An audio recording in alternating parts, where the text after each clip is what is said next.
பொதுவா நம்மள உதாசீனப்படுத்துறாங்களேன்னு நெனச்சு ரொம்ப ஃபீல் பண்ணாதீங்க. நெறைய பேர் அந்த மாதிரி ஃபீல் பண்ணி என்கிட்ட சொல்றீங்க. "அண்ணா என்னோட வாழ்க்கையில நெறைய பிரச்சனைகள கடந்து போய்க்கிட்டு இருக்கிறேன். ஆனா எங்கள ரொம்ப உதாசீனப்படுத்துறாங்க. அதுவே எங்களுக்கு நாங்க போற பாதை பின்னோக்கி போற மாதிரி ஒரு ஃபீல் ஆகுது" அப்படின்னு சொல்றீங்க. அத நெனச்சு ஃபீல் பண்ணவே பண்ணாதீங்க. ஏன்னா ஒரு உதாரணம் சொல்றேன். ஒரு விருந்தாளிக்கு வாழை இலையில எந்த மாதிரி விருந்து வச்சாலும் சரி, நீங்க பழைய சோறு வச்சாலும் சரி, கறி சோறு வச்சாலும் சரி, எச்ச இலை ஆனோம்னா தூக்கி ரோட்ல போட்டு போயிட்டே தான் இருப்பாங்க. அத நெனச்சு நம்ம ஃபீல் பண்ணவே கூடாது. அவங்களோட பசி ஆத்துனமா அத நெனச்சு சந்தோஷப்பட்டுக்கணும்.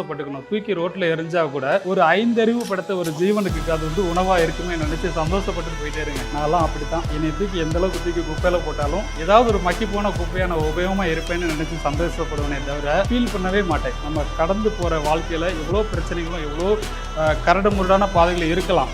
அதை தாண்டி போறது தான் நம்மளோட வாழ்க்கை.